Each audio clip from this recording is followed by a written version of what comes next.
When old Big Mek says the red ones go faster, he zoggin' means it! Wah!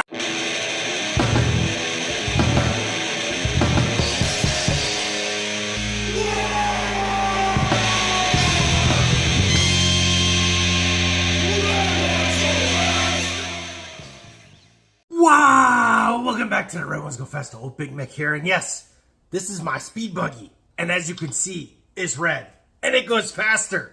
And in this episode, we're talking about the Ork Speed Buggies. So when old Big Mek says he knows what he's talking about, you best be listening, because he does. That's right. You have stumbled upon the Red Ones Go Fast. I am old Big Mek, and this is another episode for ORKTOBER, which is where old Big Mek does a brand new video every single day of the month, all ORKTOBER long, specifically about orcs in Warhammer 40,000. Now here on this channel, we do all things Warhammer 40k, especially kit bashing and model building and things like that. But this is our celebration of everything orkdom. And in this episode, we are indeed talking about speed buggies. These are my absolute favorite things in all of Warhammer and have been pretty much since the beginning. And I happen to know quite a bit about them because I own all of them. So let's go over them and how they are right now in 10th and a half edition, 2024. And first, a history lesson. This is the Space Ork War Buggy that originally came out for Warhammer 40k 2nd edition and was used in Morca. Morca was a spin-off game that was all about orcs rampaging around, and they had some really cool rules. Things like the Ork War Truck, the transport capacity was literally how many boys you could pile on it, and then when you moved it, if any fell off, they were just dead, which was really, really cool. But the War Buggy was the original kind of fast buggy, and when writing about orcs and things like that in the lore, the War Buggies is what they had. They also had a War Bike at the time, Wartrike, which was like a little half-track thing, and the trucks. Those were kind of your 4 units, and they had like different specialty units off of that, such as the, I want to say the Scorcher Tracker or something like that, but I'm sure I'm getting the name wrong. But it was a Wartrike that was towing a trailer that had a turret with a Scorcher in it, which if you think about it, you burn the driver alive, but it's orkdom. Anyways, throughout orc history, there has been this special rule about red ones going faster. In fact, I did an entire video on it. Click right there, and you can watch that. It's actually a whole lot of fun. But part of that is they always had some sort of fast buggy. And when orcs started getting their redo, when 5th edition hit and they really started getting new models, the War Buggy, unfortunately, was kind of forgotten about and dropped off the face of the earth because the only one of the options to survive was the truck. And this is that model. It's a lot bigger than the old Morca truck. It's actually huge. This thing is bigger than a Rhino or a Chimera by a pretty hefty margin, especially the width and the height. So it's kind of hard to proxy correctly if you want to get the dimensions down, but it's got a turret for the gunner, it's got a great big giant bed in the back, it's 6-wheel drive, and it's a really cool kit. It's the most detailed kit GW does because it has a full underside. There's no holes in the bottom here. You actually got to build everything like a model car kit, which is cool, but also these things are really not very sturdy, and well, as you see, this one has seen better days, and that's very, very common on these. This is also not very speedy. Not only its looks, but its rules. It doesn't go very fast. It's not a Speed Freaks unit. This is not part of going Fasta. So this was out. The War Buggy they didn't make anymore. The Wartrike they didn't make anymore. And while they did redo the War Bikers, in fact, this is one of the new ones right here. And well, they're really, really cool, but they've kind of off and on been involved with the Speed Freaks rules. Sometimes they are included, sometimes they aren't, but they are a nice little kind of honorable mention, so to say, when it comes to Speed Freakdom. Now, the Ork Buggy revolution didn't happen until much later. In Warhammer 40k 8th edition, the Ork Codex dropped with 5 brand new speed buggy units, including this, the custom Boosta Blasta. And this was an absolute home run every step of the way. suddenly you had all of these different very orky vehicles that have always been kind of talked about in the lore and in books and in, you know, pictures and things like that and scratch builds, but you never really had a kit that looked fast, that really did it. I mean, the truck is cool, but it's not custom boosted Blasta cool, right? This is so much cooler, and all of the buggies are like this. And we're going to look at all 5 of them, plus one more, and talk a little bit more about their history. But yeah, each and every one of them was super unique and super duper rad. Now, originally, you could take these in squadrons of 3, and then have 3 units of them, so you could have 9. That quickly became very, very overpowered. It was banned, rolled back to units were 1 each, so 3 was the max of each you can take, which is totally reasonable. Honestly, trying to get these ginormous bases on a modern 40K board with their corner train setup is a little fruitless anyway. So yeah, if you really like them, buy 3 of each. It's plenty of buggies. All right, so we're going to start with this one. This is the Custom Booster Blasta. This design is sometimes referred to as like a Volkswagen Beetle. It is not. That round shape in the back actually has nothing to do with a bug. If you look at the grille here and the uprightness of the windshield and stuff, this is actually very much a 32-ish Ford Vicky. Now, a Vicky is a 2-door kind of a wagon looking thing. You would call them a shooting brake in modern times. But the grille is very 32. They made the Vickies 32 to 34 at least. Those are the really popular ones for hot rodding. But yeah, if you go look up photos of hot rod Vickies, you will see this roof line for sure, and where the rear wheel is kind of placed in relation to that roof line. Now, this particular custom boosted Blasta is built out of the box, and yeah, you can see it has 2 ginormous engines on it. They look very V8 looking, but if you look close, they only have 3 pipes on each side, so it's twin V6s. The front one is very much roots blown supercharged, and if you want to know what a roots blown supercharger is like, I got another video for you right there from my other channel. Go check that out. That's an engine old Big Mek built. Anyways, 2 roots blown V6s on here with these great big giant exhaust pipes that actually have rules in the game. These things are flamethrowers or scorches. They are really, really cool.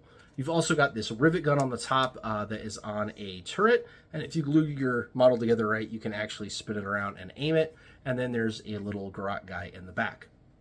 This one is really, really cool. So cool, in fact, that when this model came out, at the time, I had been out of Warhammer 40K for 2 full editions. I did not play at all. I did not own any armies for 6th and 7th edition.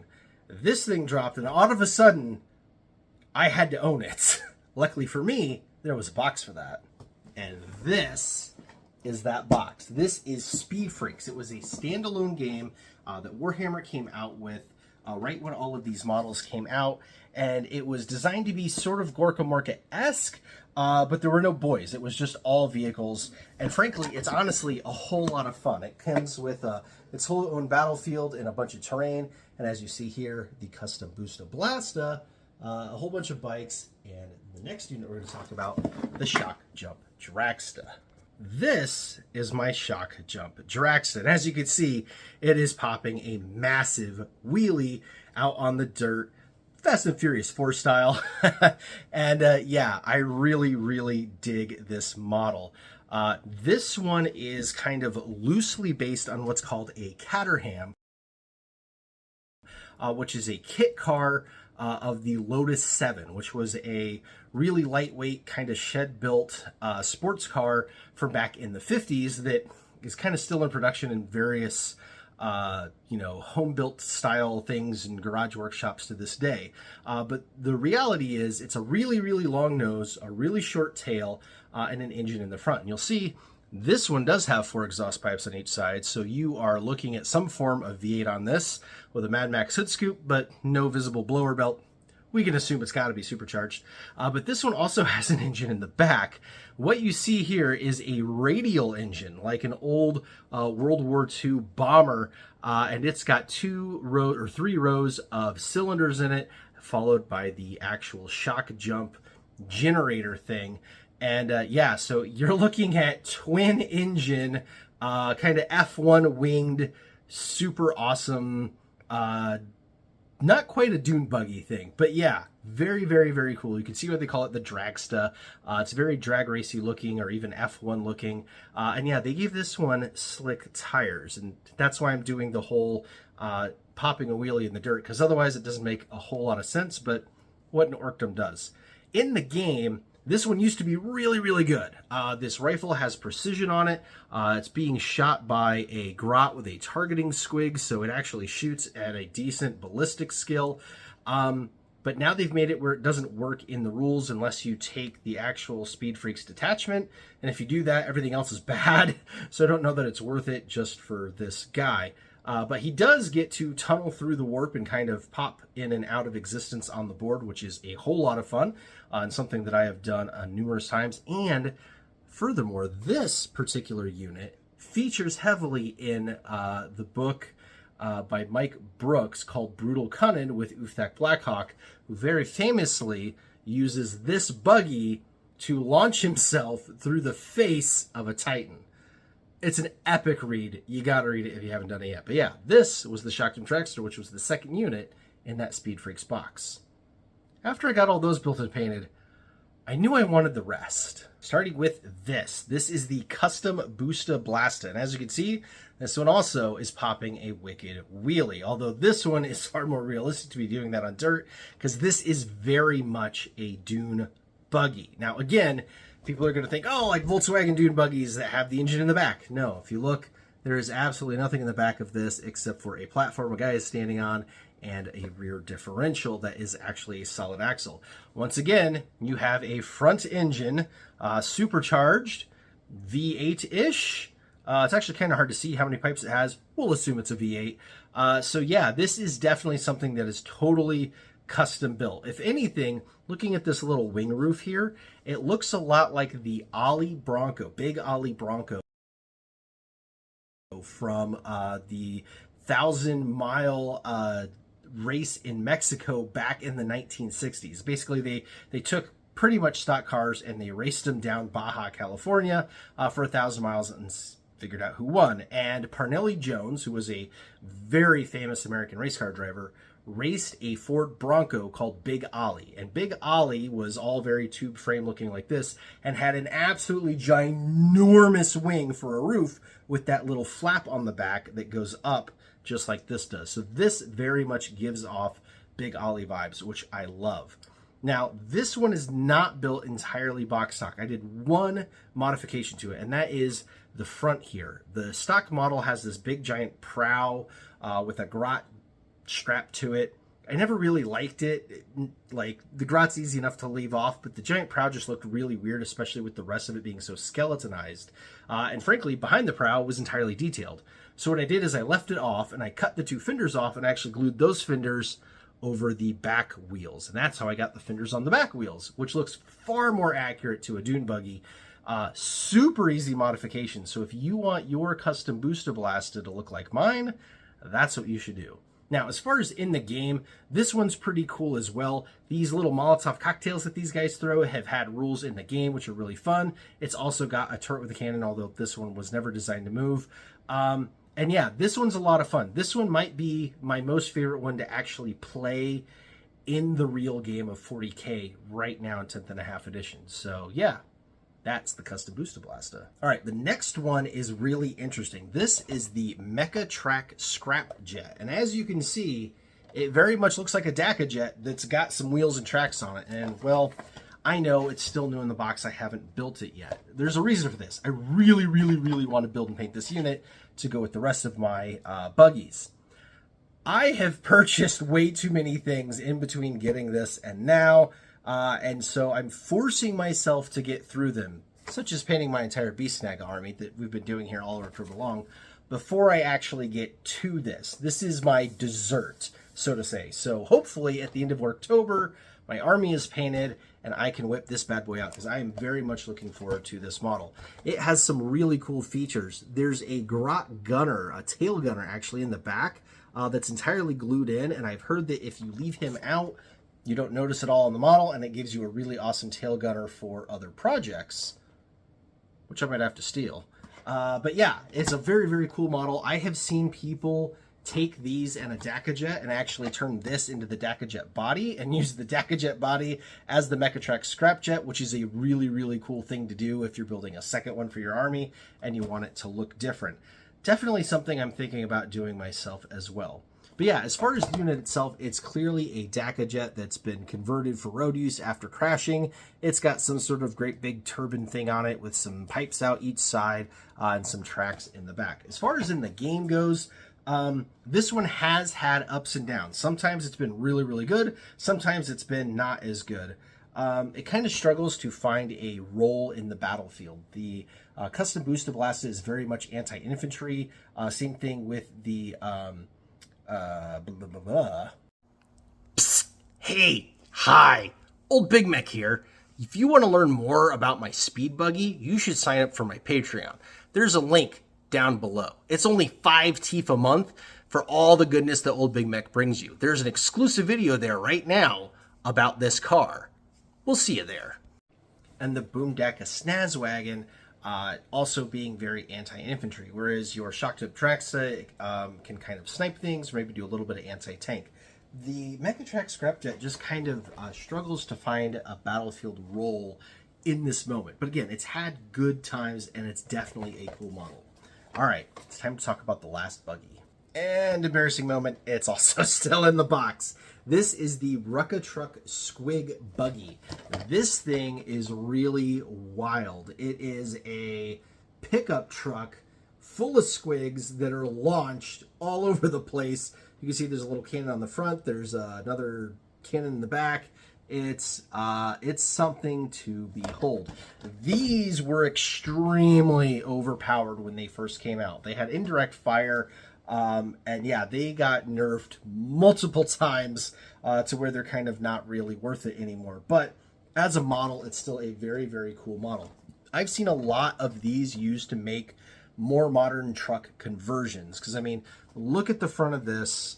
Look at the front of the classic truck. You can see the grille there behind the factory armor panel. And yeah, there's very much some similarities there. This thing is actually quite a bit smaller than the Ork truck. You could definitely use the nose of it, but you're going to need more of a substantial truck bed to make the right size truck if you're going to use it for a conversion. Now, as far as what this is based off of in real life, this nose panel here is actually very much like Kenworth or Mack 18-wheeler American semi-truck flip nose. The rest of it doesn't really have a form. These rear fenders with the little flare-up on them are a little Porsche 917 from Le Mans in 1969-1970 time frame. But yeah, other than that, this one is very much an Orky concoction. I have seen some people say it's kind of second gen, third gen Dodge Ram looking. I could see that a little bit. But the verticality there to the side of the hood is just way too tall for it to be like a true pickup truck like that. This is very much a semi-truck hood. Now, as far as the unit itself goes, this one, again, totally useful. Indirect fire, which is awesome and really hard to come by in 10th edition, especially for orcs. But when you have direct fire, it works better. The squigs do a lot of damage, and it's a fun unit. It's just a fun model. Look at all these little squiggies that are in there with the orcs, wrangling them around, trying to shove them into the cannons. I have also been saving this one as a just dessert for getting the army stuff done that I've been sitting on for, well, at this point now, a couple of decades. So very much hope to be doing this one after ORKTOBER as well. Now, that was the 5 new buggies. However, there was a 6th model that came out at the same time that deserves an honorable mention. And that is this, the Death Killa Wartrike. And once again, popping a wheelie as only an Ork Speed Freak should. Now, this unit came out as a replacement for the classic Warboss on Warbike, so that you had something to lead your bikers. Now, this is a lot bigger and more intimidating and cooler looking than a bike, which is why we're probably never going to see the Warboss on bike again. I just noticed my Warboss is missing. There we go, that's better. Yeah, you can see this very much gives off Mad Max Fury Road vibes. Just the fact that he's kind of standing back there looming over the driver. The driver's got this double barrel shotgun. Yeah, very, very, very cool model. This is your only VW based thing in the whole unit. Back in the 70s and even the 60s, it was really popular to take an old Volkswagen Bug, literally take the drivetrain out of it and build a trike. And so you'd have the rear engine powering these two rear wheels. Then you put a great big giant chopper nose on it and ride it around as a bike. Still see them around today, but not nearly as much as back then. Now, this does not have a flat floor Volkswagen motor in it. In fact, it has some sort of a jet turbine, like out of a helicopter, where the turbine actually like spins a powered shaft as well. It's not just thrust, and that is connected to its rear wheels. So very, very cool there. Home built trike style. I have my Warboss and my little Grot off of mine at the moment. They suffered a little damage being transported, so I got to get them fixed up and glued back on. But yeah, this is the bonus unit that came out. Also very speed freaky. Also very much a part of the Speed Bugger release. So that is your 6 new Speed Buggy models along with the old truck, so that you can get a better idea of what it's like to be a speed freak as an orc in Warhammer 40k. So when players ask me, new players especially, that are just getting into orcs, and they're like, hey, I really like all the orc contraptions, what unit should I buy? What should I build for my army? And I always ask them, what is your aesthetic? Do you like the walkers? Because if you like the walkers, you should be getting a Stampa and a Morca and a Death Dread and a bunch of Killicans and things like that. If you like the speed stuff, you should definitely get all the buggies. The bikes definitely have a place as well. I have, I want to say 18 of them built and painted for my army. I enjoy playing them on the tabletop. But as a model goes, they are really starting to kind of show their age. These things are like half the size of the new Primaris bikes, the Outriders. I suspect we will see an update to these sooner or later, especially because these use the old style boys on them. So I wouldn't necessarily invest in a bunch of actual bikes at the moment. But as far as the buggies go, all 6 came out at the same time, the 5 buggies plus the Death Killer Wartrike. So they're all very recent kits. They all dropped with 8th, so they're only a couple editions old. Those will be the last Ork kits to ever be redone at this point. All of them are excellent kits. The 4 that I have built so far were very enjoyable builds, very nice to put together, very nice to paint. The one thing I will say, none of the kits so far have had any kind of options. You built them exactly out of the box, and that was it. There's not even like a different head or an alternative pose, or like the truck. You could build the truck with the gunner on the right or the left.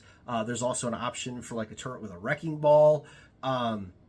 You can't do that with any of these newer kits. They do not have any options at all. So if you do want to run 2 or 3 and you don't want them to look identical, you will have to do some pretty intensive kit bashing to really make them look different. But again, if kit bashing is your thing, that should be really exciting. And that is definitely something I'm going to be doing once all 6 of my out-of-the-box builds are done and built and painted. I have a round of all of them again to do a second time, very much converted. And if you want to see that, you should definitely subscribe and stick around, because old Big Mek films all of that stuff here on The Red Ones Go Fasta. Not going to happen in ORKTOBER, though, because I got to go finish that Beast Snagga army. So I'll catch you tomorrow for another video. And until then, why?